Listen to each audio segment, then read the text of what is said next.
Ladies and gentlemen, boys and girls, Mr. 2K God 2. It is Mr. 2K God list week. 2 days ago, I dropped my worst albums of the year, and I wanted to drop this on over here. I'm so excited to talk about this. I'm so excited to just talk about music. The year is coming to a close. I cannot believe we are closing out this year already, but it is time for my most favorite K-pop EPs of the year. I'm not sure how everyone else feels about the K-pop year, but I thoroughly enjoyed this K-pop year. I'm not sure if I'm gonna do like my top 50 most favorite K-pop songs, but I have 27 EPs right here, 2 which are honorable mentions, and I am extremely excited to talk about these EPs real quick with y'all. Leave y'all EPs down below. What's y'all favorite EPs of the year in K-pop?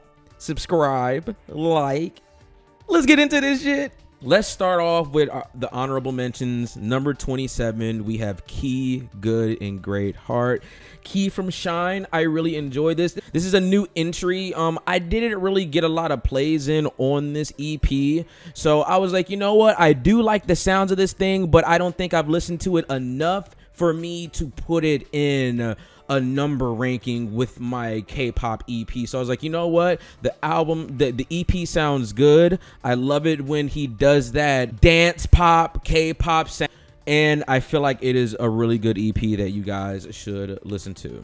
Numbers 26, CSR Delight. That is my last and final honorable mention. I really enjoyed CSR's previous EP, and their previous EP was Sequence 7272, and I had a few favorite songs off that, which is Pop and Manito. I feel like their last EP was better, but I do have favorite tracks of this, and it is Picnic and Dandelion. And Picnic actually ended up making my favorite songs of 2023, which I will be dropping soon. So CSR Delight. Those are the honorable mentions for my K-pop EPs of the year. And now let's start off with number 25, Jihyo Zone. I have listened to this thing a few, and the reason why it is number 25 is the EP is okay, but it is way better than a whole bunch of other EPs that I did listen to this year. Obviously, Jihyo has a really strong voice, and the leading single for this EP is so good. Killing Me Good is such a good damn song. Great New Jack Swing vibes. I love it when K-pop artists do New Jack Swing. I love it that, you know, because obviously New Jack Swing all started here in America in the I think it was in the mid late 80s to the early mid late 90s. So it really makes me happy to see her do that in her single. One problem that I have an issue with this EP is I don't know why 24K Golden is here. Shout out to 24K Golden though, but I really enjoy the main lead single. Nice pop on this thing. Love Jihyo. Number 25, Jihyo. Number 24, Kiss of Life, Born to Be XX. And me personally, I'm not that big of a fan of Kiss of Life. I really thought that the first EP that they came out with this year, their self-titled EP, Kiss of Life, I really didn't like it. Maybe I have to re-listen to it, but one song off of that first EP that I did like Sugarcoat, Natty's fucking solo. I feel like that is obviously most likely their best song that they have done, but this EP right here was a big step up from their first one. I was really surprised at how much that I really liked this one right here. So, Kiss of Life, Born to Be XX. Another EP that was just okay. Twice, Ready to Be. I absolutely love Set Me Free. Absolutely love Moonlight Sunlight. My main thing about this is I know that Twice can do better of what they did on here because I'm used to their album Formula of Love, which is, in my opinion, most likely their best work. For some reason, they have Ray to Be as an album, but it is an EP. I enjoyed it thoroughly, but it's like I said, I feel like obviously it isn't their best, but easily one of the most talented K-pop groups out here, and I really love them. So yeah, number 22. This is another new entry. This EP came out about 3 or 2 weeks ago. We got Hazy, Last Winter, and just like with Twice and just like with CSR, I'm an extremely big Hazy fan. I personally feel like she is my most favorite K-pop artist, but I do have another artist that is also my extreme favorite, which we will talk about in a few. But I really feel like this EP is good. It's good K-pop. It's good K-R&B. Obviously, Hazy always brings those upbeat disco funk K-pop sounds while also having a really melancholic lyrics. But I do personally feel like Undo is obviously an album. I really enjoyed Undo. Her previous EP, Happen, which came out 2 years ago, was so good. I don't think Last Winter surpasses that, but I really feel like it still is a good EP and is worth a listen. Number 21, Dreamcatcher Apocalypse from Us. Number 20, Signature, 4th EP, Us in the Summer. Number 19, Kepper, Love Struck. Number 18, Le Seraphim, Unforgiven. Just another example of the main leading single on this thing is so good. I don't care if they mark it as an album. It is a damn EP. They took the songs from their previous EPs, from Anti-Fragile and Fearless, and they slapped them on here. It's not an album. It's an EP for me. Unforgiven is a really good song. Eve Psych and the Bluebeard's Wife is a really good song. Fire in the Belly is a good song. And I am like very, very shocked. I don't know how big Rina Sawayama is in Korea or in Japan, but I was really surprised to see Rina Sawayama feature on Eve Psych and the Bluebeard's Wife. So I really enjoyed that EP. Shout out to Le Seraphim. I was not that big of a fan of their Fearless EP. Was an extremely humongous fan of their Anti-Fragile EP, and this one was also a pretty good one. Number 17, V Layover. This man has such a gorgeous voice. I was kind of shocked when I first listened to it because I'm like, whoa, this man really has a really soothing voice, and it immediately clicked with me right when I first listened to that EP. So shout out to V, shout out to BTS. Can't wait for them to come back in 2025. Number 16, Billy, The Village of Perception, Chapter 3. Number 15, Kepper, Magic Hour. Number 14, Vivi's Versus. And number 13, Vivi's Various. I miss G-Friend. I wasn't that huge of a K-pop fan back when they were still a group back in 2018, and I think they disbanded in 2020. But man, these girls right here are extremely talented. I love it when they do pop funk. I love it when they do the disco sounds. I really love their music. Overdrive is easily probably one of my most favorite K-pop songs of this year, along with Shooting Star XG and Winter with You by XG. I don't think their Overdrive song is better than Shooting Star, but it is still, bar none, a great EP. So yeah, Vivi's back-to-back 14, 13, Various and Verses. Number 12, New Jeans, Super Shy. Super Shy obviously took over the goddamn world. Easily, I said Hazy was my favorite. Hazy's my favorite solo. But in terms of a group, I'm not sure if New Jeans is 1 or 2 for me, but they have that potential to be one of the biggest K-pop groups of all time. They've already got the international success. They've already got a multitude of big-ass hits. All of their songs, damn near. I'm not going to count, like, you know, their K-drama song. I'm not going to count their, like, Coca-Cola promotion song and stuff like that. All their promoted EP music all have over 100 million streams each. And I don't like really talking about numbers like that, but dude, all of their EP songs damn near have over 100 million streams each, which is extremely impressive. They linked up with League of Legends. I know this don't got nothing to do with the EP, but man, they have accomplished so much for only being a group for a year. And Super Shy was that internet, like they were big when Attention came out, and they had a little bit of international success with Attention, Hype Boy, and Cookie a little bit. Cookie had a lot of controversy with it, but Super Shy, Oh My God, and Ditto, those did it. Those three right there did it for them. It's a really good year for them. I love Oh My God. Oh My God was my most played song from this year. I did not think that the Super Shy EP was better than the Attention EP, but there's still a lot of good songs off this thing. They did like they did the two-step, they did the Jersey Club sound. I feel like the Jersey Club sound in K-pop is getting a little bit more popular. I'm hearing that sound way more in K-pop. I don't know if I'm now just noticing it or what, but I'm starting to hear that Jersey Club two-step drum bass sound a lot. A shout out to the Super Shy EP. Super Shy is easily my most favorite off the EP. Plus ETA, Cool With You is also a good track as well. And I feel like that sleeper track, Get Up.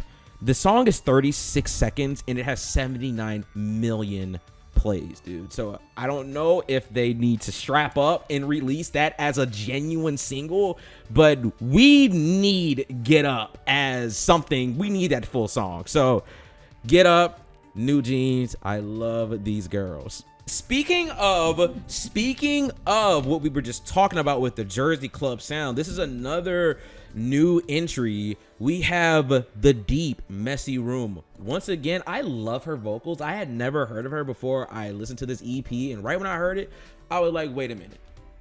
This is a good EP. This is better than the previous EPs that I heard. Nice K-pop, nice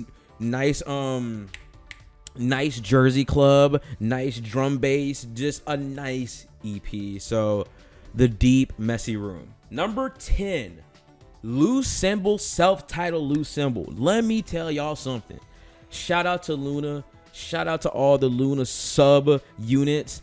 At first, I swear to y'all, I did not like this EP, but then I gave it a second chance and I was like, you know what? What was I talking about? What was I talking about?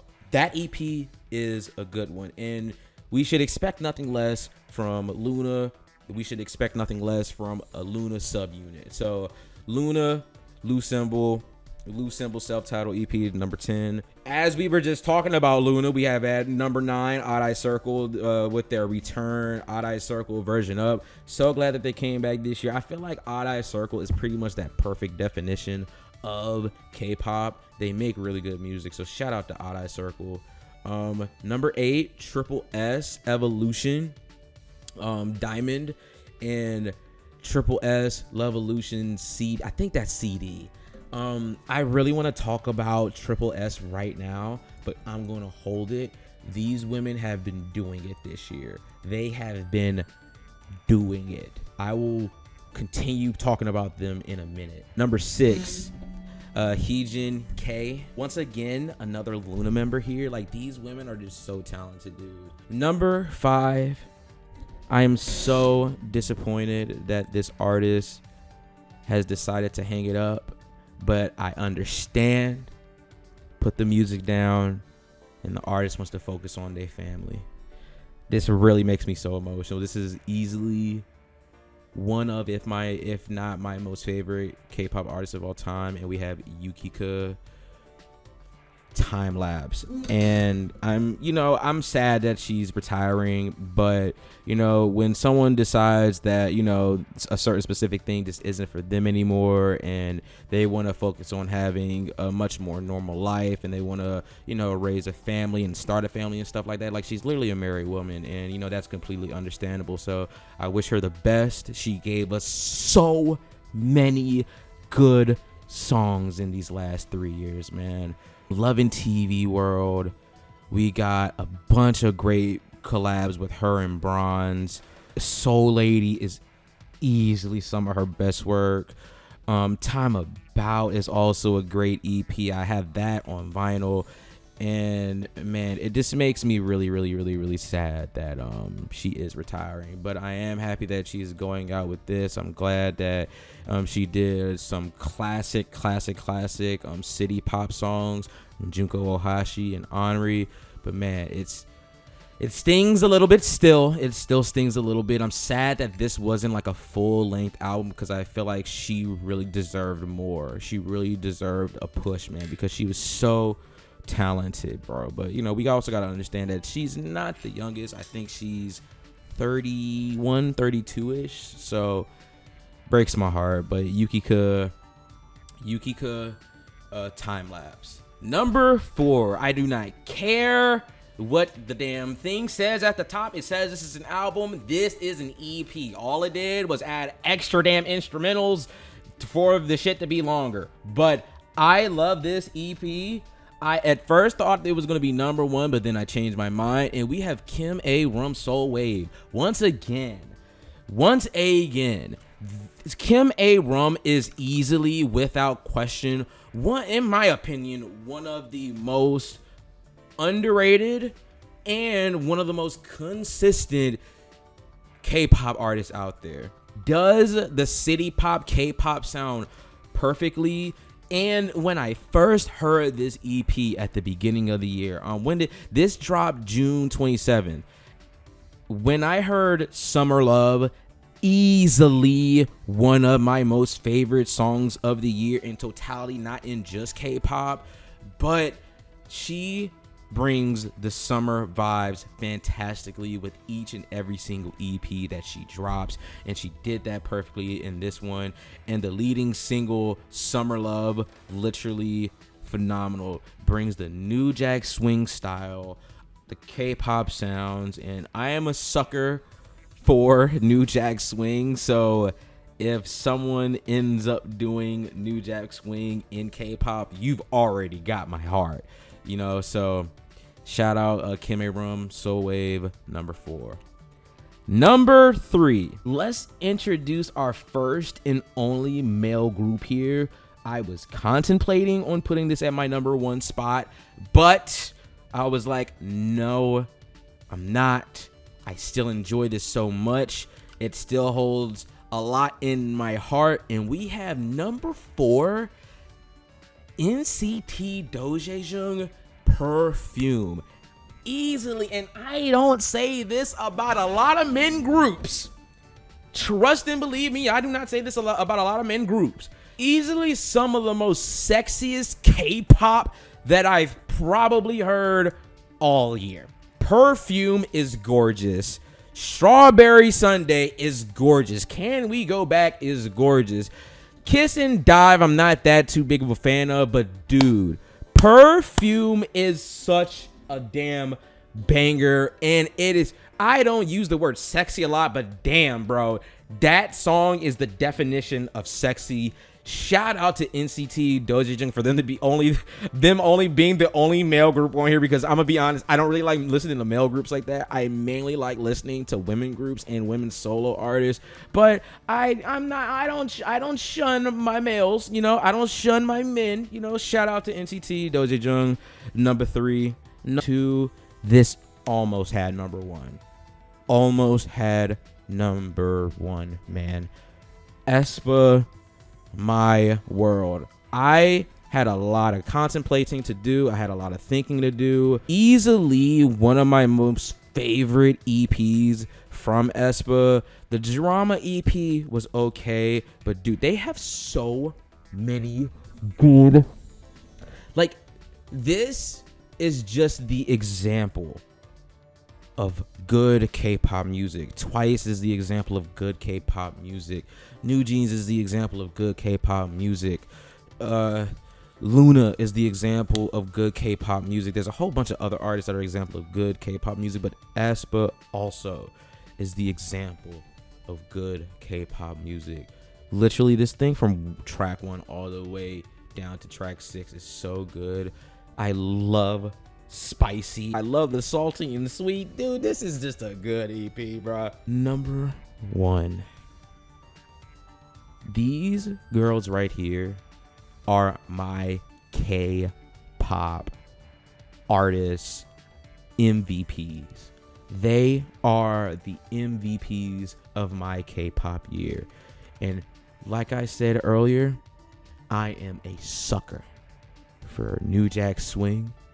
This has probably been my number one K-pop EP for the entire year. It's been sticking with me for 7 months, and that is Triple S Crystal Eyes Aesthetic.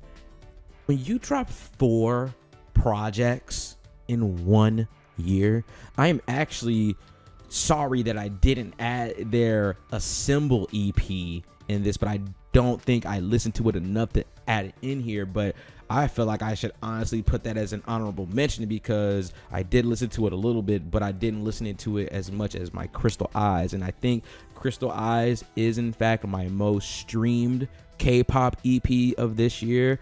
It is easily my most favorite of the year. Cherry Talk is a good song.